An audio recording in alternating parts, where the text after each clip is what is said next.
देखिए, पाकिस्तान से भारत का जो कनेक्शन आपको यहां पर विजिबल है, ये भारत का मैप आपको दिखाई दे रहा है। भारत में ये बॉर्डर एरिया गुजरात का है। गुजरात गुजरात से जुड़ा हुआ पाकिस्तान का एक स्टेट है जिसका नाम है सिंध। सिंध में रहने वाले लोग सिंधी कहलाते हैं और उन सिंधियों की कैपिटल है कराची। जब भारत पाकिस्तान एक हुआ करते थे, तब कराची को एक बहुत ही बड़े व्यापारिक कैपिटल के रूप में देखा जाता था।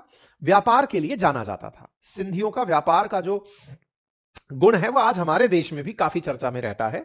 ऐसे में ही सिंध के लोग सिंधी कराची को भारत के मुंबई की तरह रखना पसंद करते हैं। जैसे आज भारत में मुंबई के बारे में फाइनेंशियल कैपिटल कहा जाता है, ऐसे ही पाकिस्तान की फाइनेंशियल कैपिटल कराची के नाम से जानी जाती है। ठीक है। कराची से ही जुड़ा हुआ या सिंध से ही जुड़ा हुआ एक जगह है जिसका नाम है बलूचिस्तान। पाकिस्तान का सबसे बड़ा राज्य क्षेत्रफल के आधार पर, लेकिन क्षेत्रफल के अनुसार जो सबसे बड़ा राज्य है, विकास के मामले में उतना ही पिछड़ा राज्य है। बलूचिस्तान के लोगों को बलोच कहा जाता है। जैसे सिंध के लोगों को सिंधी कहा गया, ऐसे बलूचिस्तान के लोगों को बलोच कहा जाता है। इस फिल्म के अंदर बलोच शब्द का कई जगह उपयोग किया गया है। चूंकि बॉर्डर पर अगर ध्यान से देखें तो कराची का बलूचिस्तान से बॉर्डर दिखता आपको, मतलब बिल्कुल नजदीक ही आपको लगता हुआ दिखाई दे रहा है। ऐसे ही बलूचिस्तान एक तरफ कनेक्ट होता है ईरान से, एक तरफ कनेक्ट होता है अफगानिस्तान से। अफगानिस्तान में लंबे समय से तालिबान बैठा है और ईरान में भारत लगातार चाबहार पोर्ट के इर्द गिर्द अपनी गतिविधियां कर रहा है। ये चाबहार पोर्ट भी आपको इसलिए जान लेना चाहिए क्योंकि जो कुलभूषण जाधव, भारत के नेवी के पूर्व अधिकारी, जो पाकिस्तान की जेल में बंद हैं, जिन्हें पाकिस्तान ने रॉ एजेंट बता करके गिरफ्तार किया हुआ है, उन्हें इसी पोर्ट से ही पकड़ा गया था, ऐसा भारत का कहना है। इस सारी कहानी में कुलभूषण जाधव का रोल भी आपके सामने आएगा। आपके सामने डोभाल साहब का किरदार भी खुलकर आएगा। चलिए, तो आपने जगह देख ली, अब हम कराची पर आते हैं। साथियों, जब भारत का विभाजन हुआ, जैसा आप जानते हैं, बड़ी संख्या में लोग जो यहां रहने वाले हिंदू थे या फिर जो गुजराती थे, जो पाकिस्तान की तरफ रहते थे, वो लौट करके भारत की तरफ आए। और जो भारत में रहने वाले मुसलमान थे, वो यहां से मुस्लिम देश बनते पाकिस्तान में गए। यहां से बड़ी संख्या में जनता इधर से उधर हुई थी। जो यहां से निकल करके लोग सिंध में गए, उन्हें मुहाजिर कहा गया। जो भारत के मुसलमान थे लेकिन वो पाकिस्तान में गए, वो यहां पर मुहाजिरों के नाम से जाने गए। और जो लोकल यहां के सिंधी थे, वो मुहाजिरों को पसंद नहीं करते थे। एक और वाकया हुआ। जैसा आप जानते हैं कि पाकिस्तान से ही पूर्वी पाकिस्तान यानी बांग्लादेश कनेक्टेड था। बांग्लादेश के अंदर बड़ी मात्रा के अंदर बंगाली मुस्लिम रहते थे। जब पाकिस्तान बना तो काफी सारे बंगाली मुस्लिम भी चल करके इस सिंध में रहने चले आए। व्यापारिक जगह थी, बिल्कुल ऐसे समझिए जैसे आज हमारे देश से बड़ी संख्या में लोग काम करने मुंबई आते हैं। ऐसे ही जब पाकिस्तान बना तो आज के बांग्लादेश यानी उस समय के पूर्वी पाकिस्तान से लोग निकल करके कराची चले आए। कराची एज एन मुंबई चले आए। ठीक है। ऐसे में कराची में कई तरह के लोग रहना शुरू हुए। कई तरह के लोग रहना शुरू हुए से क्या मतलब है, यहां पर तरह तरह की एरिया से आए हुए सिंध से लोग, मुहाजिर लोग, बंगाली लोग, यहां पर आकर कश्मीरी लोग, अरबी लोग, बोहरा लोग, यहां पर तरह तरह के लोग आकर रहना शुरू हुए और एक मिक्स समुदाय के रूप में कराची डेवलप होना शुरू हुआ। अब यह जानकारी मैंने आपको क्यों दी, क्योंकि इसमें इस किरदार का परिचय कराना है। किरदार कौन है? फिल्म में जिसे रहमान डकैत के नाम से बताया गया है, जिसे ल्यारी से कनेक्ट किया गया है, यह ल्यारी क्या है? असल मायने में कराची में एक जगह ल्यारी है जिसे गैंग वॉर्स के लिए जाना जाता था। अब यह गैंग वॉर्स किस बात की थी? असल मायने में जो लोकल सिंध के सिंधी थे, वो सिंधी बाहर से आए हुए मुहाजिरों से एक तरह की नफरत करते थे, या फिर समझिए कि एक तरह से अपने आप को अलग रखते थे। तो जो बलूचिस्तान के बलोच और सिंधी थे, उन्होंने तो अपने लिए एक पार्टी का प्रोटेक्शन ले लिया जिसका नाम पाकिस्तान पीपल्स पार्टी था। और जो बाहर से आकर के पाकिस्तान में मुसलमान आए थे, उन्होंने अपने लिए मुहाजिरों के लिए एक पार्टी बना ली जिसका नाम था मुत्तहिदा कौमी मूवमेंट, जिसे एमक्यूएम कहा गया। तो कराची में चूंकि बहुत सारे लोग अलग अलग जगह से आए थे, ऐसे समझिए जैसे अमेरिका में माइग्रेंट्स और अमेरिकन लोकल्स, उनके बीच में अब एक प्रकार की टसल है। ऐसे ही कराची के अंदर कराची के लोकल्स में सिंध और पड़ोसी बलोच, ये तो लोकल हुए। और जो बाहर से आए हुए लोग थे, जो आए थे पाकिस्तान में पाकिस्तान का ही बनने के लिए, उन्हें लेकिन वहां पर अलग दोयम दर्जे का ट्रीटमेंट मिला। उन्होंने अपनी पार्टी एमक्यूएम बना ली। इन लोगों के बीच में हमेशा एक राइवलरी बनती चली गई कि कौन यहां का अपना ओरिजिनल है। बस यहीं से ही गैंग वॉर्स की शुरुआत होती है। मतलब 1947 के अंदर बना हुआ पाकिस्तान, पर्टिकुलर कराची के अंदर गैंग वॉर्स का एक बड़ा गढ़ बन चुका था। और उसी गढ़ में एक गैंगस्टर निकला जिसका नाम रहमान डकैत था। मतलब जिस रहमान डकैत की बात की जा रही है, यह ओरिजिनली कुछ ऐसा दिखता था। किरदार में जिस व्यक्ति का जिक्र है, असल मायने में वो लियारी के अंदर एक ड्रग डीलर हुआ करता था जिसका नाम था दादल डकैत। उस दादल डकैत का बेटा था। इसका जन्म 1980 में हुआ था। नाम इसका रहमान बलोच था। बलोच क्यों? क्योंकि बलोचिस्तान से बिलोंग करता था। बलोचिस्तान से बिलोंग करके लियारी में, कराची के अंदर, एक समझिए जैसे मुंबई के अंदर अंधेरी, ऐसे कराची के अंदर लियारी एक जगह के रूप में पहचान लीजिए। ये वहां पर अपना व्यापार करता था। और व्यापार तो क्या, ड्रग सप्लाई करना, अवैध काम करना, अपने राइवल्स को मरवाना, ये इसका गैंगस्टरबाजी का काम था जो यहां पर किया करता था। यहां पर जब यह अपना काम फैला रहा था, इसी बीच में इसके पिता की हत्या हो जाती है। पिता की हत्या होती है तो ये राइवल गैंग के जो गैंगस्टर्स हैं, जिसमें हाजी लालू का नाम सामने आया, ये उसकी टीम को ज्वाइन कर लेता है। लेकिन हाजी लालू का जो बेटा है अरशद पप्पू, वो इसके साथ दुश्मनी कर लेता है। इन दोनों के बीच में राइवलरी रहती है। इसने 13 साल की उम्र में ही पहला मर्डर कर दिया होता है। 15 साल की उम्र में अपनी मां को इसलिए मार दिया क्योंकि ये दूसरे गैंग के किसी पुरुष के साथ संपर्क में थी। इस तरह का आरोप लगाकर रहमान डकैत ने अपनी मां को मार दिया। तो रहमान डकैत कराची के अंदर एक गैंगस्टर के नाम पर बड़ा स्थापित डकैत के नाम से निकल कर आया। रहमान डकैत कराची में जिस तरह से प्रसिद्ध हो रहा था, कराची चूंकि व्यापारिक कैपिटल थी, अब इसे फिर से आप रिलेट कर सकते हैं मुंबई के अंदर जिस तरह से गैंगस्टर्स हुआ करते थे। Once upon a time in Mumbai के अंदर जिस तरह अजय देवगन को दिखाया है, हाजी मस्तान की तरह दिखाया है, बिल्कुल वैसे ही यहां पर भी रहमान डकैत अपने आप को लोगों के बीच में लोकप्रिय कर रहा था। राजनीति में आने का मन था। पीपीपी जो पार्टी थी उसके साथ समर्थन था। लियारी में एकजुट होकर बलोच के जो वोट थे, लियारी के जो वोट थे, वो पीपीपी पार्टी को दिलवाता था। ये सब काम इसके द्वारा चल रहे थे। लेकिन फिर वही खुद की मंशा बढ़ने लगी। पॉलिटिकल एम्बिशन इस व्यक्ति के जगने शुरू होते हैं। ये फिल्म में नहीं, रियल लाइफ में भी ऐसा ही हो रहा होता है। ये अपने द्वारा खुद की ही एक पार्टी का अनाउंसमेंट कर देता है और उस अनाउंसमेंट के बाद से पीपीपी को लगने लगता है कि ये उसके लिए एक बड़ी चुनौती बन जाएगा। और जब इसने खुद की पॉलिटिकल पार्टी को शुरू करने का प्रयास किया तो फिर सरकार की तरफ से ही इसे दिक्कतें आना शुरू हो गई और इसे एक मोस्ट वांटेड क्रिमिनल घोषित कर दिया गया। मतलब कुल मिलाकर अर्थ यह था कि लियारी के अंदर रहमान डकैत अपने पॉलिटिकल एम्बिशंस के चलते, अपनी बनी पार्टी के चलते, ऑलरेडी जिस पार्टी को सपोर्ट करता था उस पार्टी के खिलाफ हो जाता है। और इसी के चलते सरकार में बैठी पीपीपी इसको मरवाने का ऑर्डर जारी कर देती है। और जो ऑर्डर है वो दिया जाता है एसपी चौधरी को। एसपी चौधरी जिसका किरदार संजय दत्त ने निभाया है। संजय दत्त 2003 में भी पहले इसे गिरफ्तार कर चुके थे। इसका शूट आउट होता है, इसे मारा जाता है। कहा जाता है कि इस फिल्म के अंदर जो मोस्ट वांटेड क्रिमिनल के रूप में रहमान डकैत दिखाया है, इसे चौधरी जो एसपी चौधरी है वो 2009 के अंदर शूट आउट में इसे मार देता है। फिर इसका एक छोटा भाई होता है जिसका नाम है उजैर। वो बदला लेता है उन तमाम पुलिस वालों से और उन लोगों से जिन्होंने रहमान डकैत के खिलाफ दुश्मनी की थी। उजैर इसके काम को लंबे समय तक संभालता रहा है। मतलब इस फिल्म के अंदर रहमान डकैत का रोल प्ले कर रहे हैं अक्षय खन्ना और उजैर का रोल प्ले कर रहे हैं दानिश पंडोर। यहां पर जो फिल्म है वो कराची के अंदर उन दिनों चल रही गैंगस्टरबाजी को दर्शाने का भरपूर प्रयास है। आगे बढ़ते हैं। इस फिल्म के अंदर जिस किरदार ने सबसे ज्यादा सुर्खियां बटोरी हैं उनमें दूसरा सबसे बड़ा किरदार संजय दत्त का। संजय दत्त का किरदार एक एसपी का किरदार है जिसका नाम है असलम, चौधरी असलम। ये वो व्यक्ति है जिसे कराची में गैंगस्टर्स को खत्म करने के लिए या फिर इसे एनकाउंटर स्पेशलिस्ट के रूप में जाना जाता था। किरदार जिस तरह से फिल्म में दिखाया गया है, रियल में भी कराची में इस तरह का एक एसपी हुआ जो सफेद कुर्ता पाजामा पहनकर रहता था, हाथ में बंदूक और दूसरे हाथ में सिगरेट लेकर आमतौर पर देखा जाता था। इस व्यक्ति के बारे में जो पाकिस्तान में प्रसिद्ध है वो ये कि इसी ने ही कराची से रहमान डकैत और उसके बाद उजैर के नेटवर्क को खत्म किया था। यह वो व्यक्ति था जिसे सरकार का समर्थन था, लेकिन इस सरकार के समर्थन के बावजूद गैंगस्टर से राइवलरी के चलते इसे बहुत बार मारने का प्रयास हुआ। एक बार मारने के प्रयास में इसके घर पर ही एक आत्मघाती बम लेकर ट्रक घुस चुका था, हालांकि यह बच निकला। फाइनली मारा यह फिर भी एक आत्मघाती हमले में ही था। 2014 में एक तालिबानी ने, तालिबान पाकिस्तान वाला तालिबान, उसने आत्मघाती रूप से इसकी गाड़ी पर हमला किया, खुद को बम से उड़ाया और इसे भी उड़ा दिया। कुल मिलाकर के यह मारा गया। कहा गया कि उजैर के चाहने वालों ने इसे मारा था। तो इस फिल्म के अंदर हालांकि इस सीन को नहीं दिखाया है, मैंने आपको आगे तक की कहानी बताई है कि इसके साथ क्या हुआ, या फिर कहिए धुरंधर पार्ट 2 में हो सकता है आपके सामने ये सारी चीजें निकल करके आए। 2012 के अंदर सुसाइड बॉम्ब जब हुआ था तब तो इसका कुछ हुआ नहीं, लेकिन 2014 के अंदर इसका एक धमाके के अंदर आत्मघाती हमले में उड़ा दिया गया।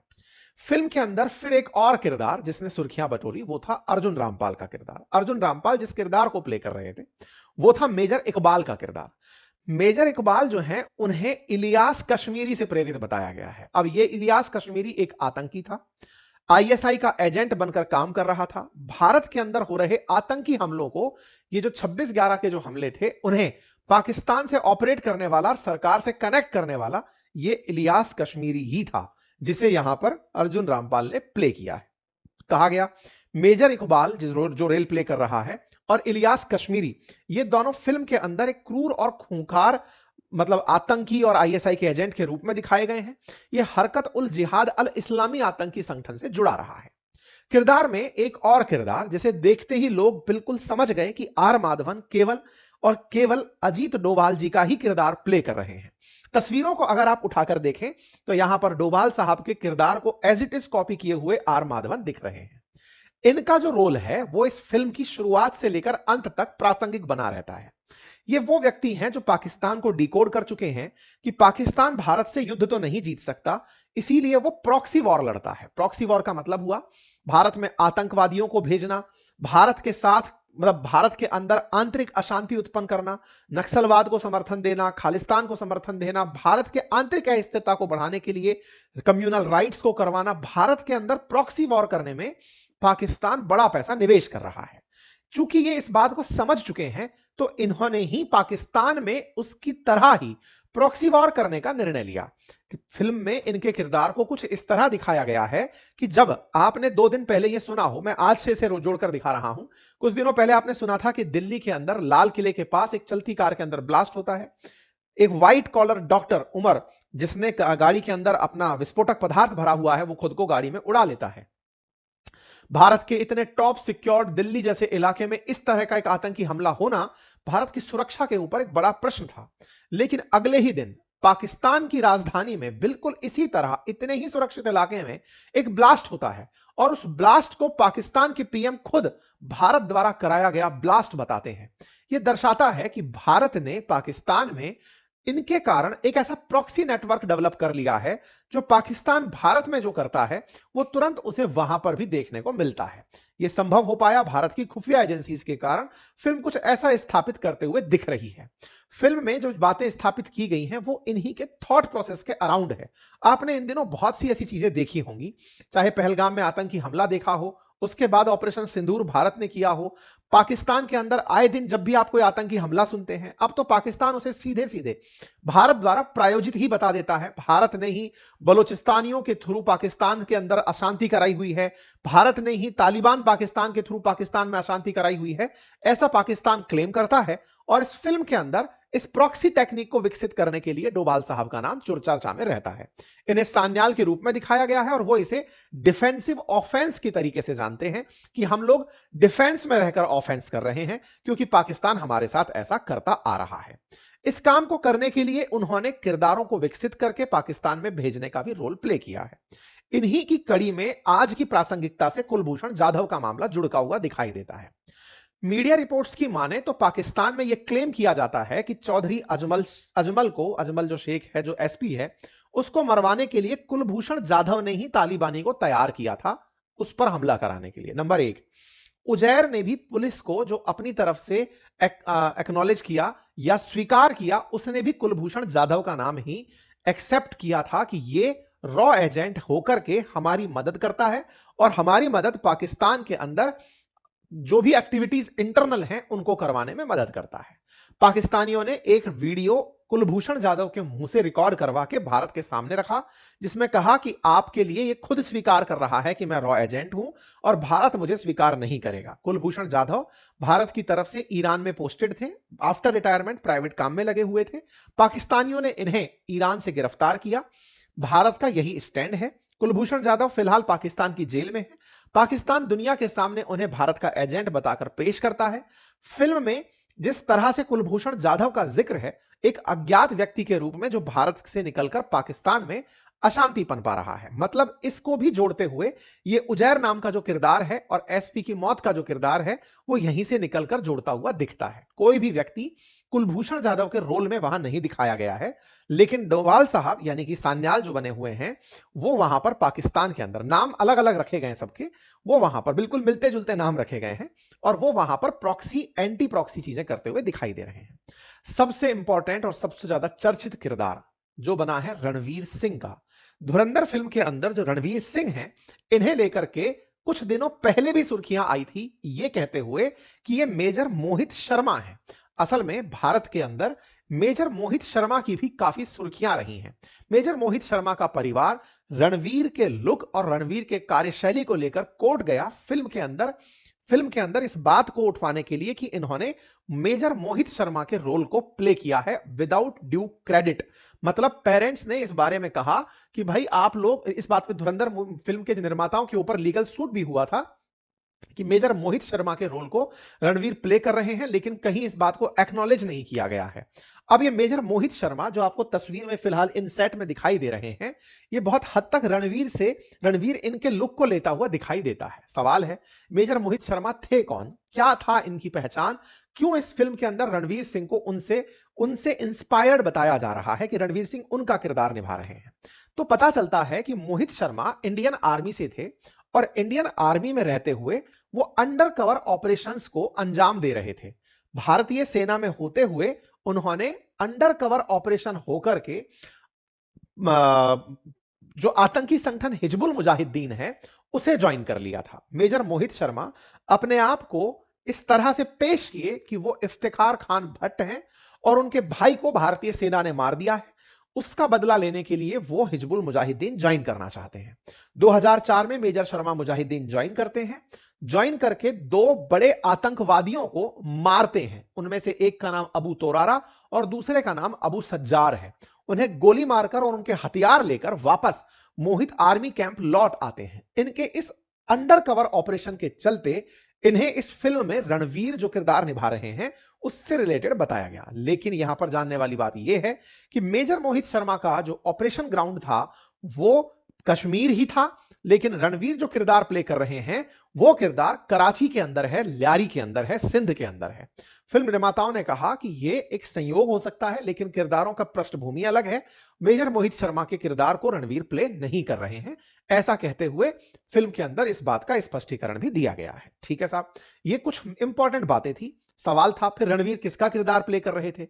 रणवीर डोभाल साहब द्वारा प्लांटेड उस प्रॉक्सी वॉर के लीडर का रोल प्ले कर रहे हैं जो पाकिस्तान में जाकर के भारत के लक्ष्यों की पूर्ति कर रहा है। इसके लिए उन्होंने हमजा नाम के एक व्यक्ति को यहां पर इंट्रोड्यूस किया है, जिसका इतिहास है कि वो जेल में भारत के अंदर बंद था। उसे एंटी पाकिस्तान, क्योंकि उसके अंदर जो भी पाकिस्तान के खिलाफ नफरत थी, उसे इग्नाइट किया जाता है। चूंकि वो भारत में भी अपराधी होता है, अपराधी को भारत के लिए ही यूज करने के लिए पाकिस्तान में भेजा जाता है, जिसका कोई रिकॉर्ड नहीं होता और वो पाकिस्तान जाकर भारत के हितों को ही पूरा कर रहा होता है। फिल्म के अंदर ये वाली लाइन दिखाने का प्रयास किया गया है। ठीक है साहब, अब आती है बात कि ये फिल्म गल्फ कंट्रीज में क्यों नहीं चलाई गई।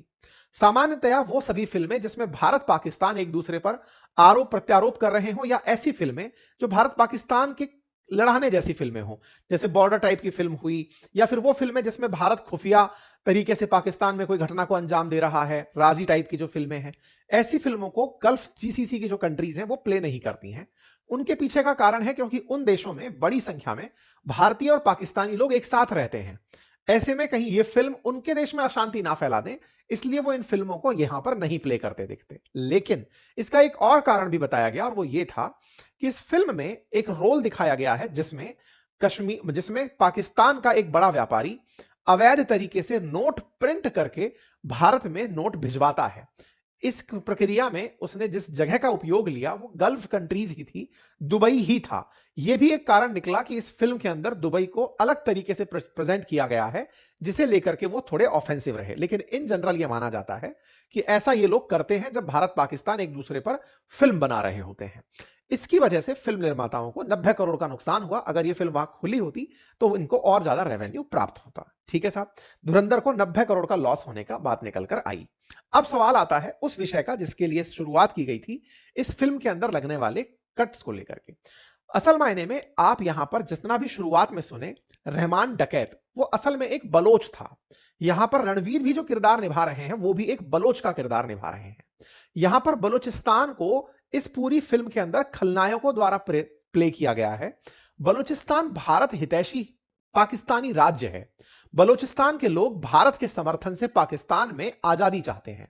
बलूचिस्तान का यह वाला पूरा क्षेत्र बलोच लिबरेशन आर्मी चलाता है और बलोच लिबरेशन आर्मी पाकिस्तानियों को और पाकिस्तानी सेना को ढूंढ ढूंढ कर मारता है। Baloch liberation army pro India है और वो भारत से अपनी आजादी के लिए कि इस पूरे क्षेत्र को आप आजाद करवाइए वो मांग करता है। बलोच ही वो लोग हैं जो पाकिस्तान के अंदर ग्वादर पोर्ट के पास बनी हुई जो सीपैक है, चाइना पाकिस्तान इकोनॉमिक कॉरिडोर है, उसको नुकसान पहुंचाते हैं।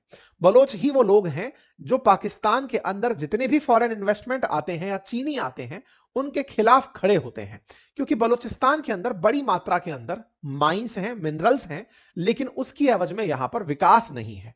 यही बलोच लोगों का पाकिस्तानियों से सबसे बड़ा संघर्ष है। इस फिल्म में चूंकि बलोच को इस तरह दिखाया गया है कि वो अपराधी हैं, 26/11 के हमले में बलोच लोगों का ही योगदान रहा है। इस फिल्म में जिस तरह से दिखाया गया है, जब वो चौधरी एसपी बोलता है कि मगरमच्छ पर यकीन कर लो लेकिन बलोच पर नहीं, बोले ये बलोच लोगों को नीचा दिखाने जैसा है। इस बात से बलोच लोग परेशान हैं, आहत हैं। बड़ी संख्या में बलोच पर ऑलरेडी पाकिस्तानी सेना जुल्म करती है। बलोच भारत के समर्थन से चाहते हैं कि वो आजाद हों, लेकिन अगर उन्हें इस तरह से दिखाया जाएगा तो ये बलोच लोगों के आंदोलन को और भारतीय लोगों में बलोचों के प्रति जो सद्भावना है, सहानुभूति है, उसे कमजोर करेगा।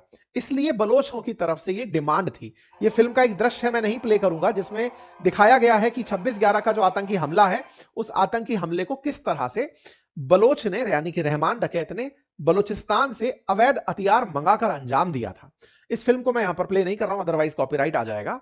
इस बात पर मीर यार बलोच जो कि बलोच रिप्रेजेंटेटिव हैं, इनकी तरफ से एक ट्वीट आता है और वो इस बात पर अपनी तरफ से प्रतिक्रिया देते हैं कि यह तरीका सही नहीं है। बलोच इस तरह से नहीं है। बलोच कभी भी रिलीजियसली मोटिवेटेड होकर या फिर नेवर वो Islamic slogan Allahu Akbar type के स्लोगन चैंट नहीं करते हैं। और इस फिल्म में जिस तरह से उन्हें प्रेजेंट किया गया है भारत विरोधी, बलोच भारत विरोधी कोई एक्टिविटी नहीं करते हैं। इनकी तरफ से इस बात का जिक्र किया गया है और इस जिक्र में कहा गया है कि पैसे के लिए कोई व्यक्ति अगर कोई अपराध कर रहा है तो किसी एक कम्युनिटी पूरी को इसके लिए टारगेट करना, जिसके प्रति भारत में और भारत के प्रति उसमें बड़ी सद्भावना है, वो एक बुरा मैसेज देता है। मीर यार बलोच समेत और भी तमाम बलोच इन्फ्लुएंसर्स ने और रिप्रेजेंटेटिव्स ने, चूंकि बड़ी संख्या में भारत के गुजरात में भी बलोच रहते हैं, गुजरात के जामनगर में लगभग 50,000 के आसपास बलोचों का रहना कोट किया जाता है। ऐसे में बलोच लोगों के द्वारा अपने ऊपर हुई इन टिप्पणियों को इस फिल्म में देखकर प्रतिक्रिया दी गई और रिक्वेस्ट किया गया कि इसे हटाया जाए। इसके दो मायने हैं। भारत के अंदर इंफॉर्मेशन ब्रॉडकास्टिंग कंपनी, ब्रॉडकास्टिंग जो संस्था है, अगर वो फिल्म निर्माताओं से यह कहे कि बलोचों को गाली मत दो, उन्हें यहां पर डिलीट मारो, ऐसे में भारत का सीधा सीधा इंटरफेरेंस पता चल जाएगा। इसलिए आईबी के नाम से पहले यह जानकारी बाहर आई, बाद में आईबी ने इनकार किया कि नहीं, हमने ऐसा नहीं करवाया है। फिल्म निर्माताओं ने खुद से ही इस फिल्म के अंदर कट लगा दिया है। शुरुआत में आईबी ने ऑर्डर किया एडिट करने का, ऐसी रिपोर्ट निकल कर आई, बाद में इसका खंडन आया कि नहीं, 2 शब्दों में म्यूट और एक डायलॉग को बदलने की बात जो है वो हमने नहीं, फिल्म निर्माताओं ने खुद से ही कर ली।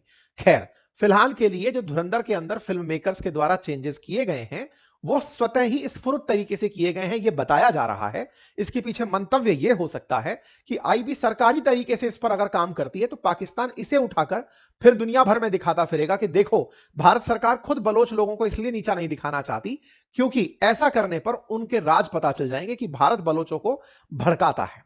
खैर, जो भी है, फिलहाल के लिए 1 जनवरी से 3 जगह पर इस फिल्म के अंदर 2 जगह बीप और 1 जगह डायलॉग परिवर्तन कर दिया गया है। ऐसे में आने वाले समय में यानी 1 जनवरी के बाद देखने वाले लोगों को बलोच लोगों पर हो सकता है टिप्पणी देखने को ना मिले। उम्मीद है कि हमने एक डिटेल विश्लेषण इस फिल्म के किरदारों का, घटनाओं का करने का प्रयास किया है। जैसा भी होगा, फिलहाल के लिए इतना ही। जानकारी अगर आप लोगों को पसंद आई हो तो इसे अवश्य साथियों से साझा करिएगा। चैनल पर नए हैं तो सब्सक्राइब कर लीजिए और हां, ईयर एंड सेल जो 1-2 दिन बढ़ाई गई थी, क्योंकि बहुत सारे साथियों ने कहा था कि वो न्यू ईयर पे कोर्सेज परचेज करना चाहते हैं, आज ये मध्य रात्रि समाप्त कर दी जाएगी। अगर आपने नए साल में कोर्सेज परचेज करना बातें बाजार की और अपनी पाठशाला से करने का डिसीजन लिया है, तो आप जाकर इसको एक्सेस कर सकते हैं। बहुत बहुत धन्यवाद।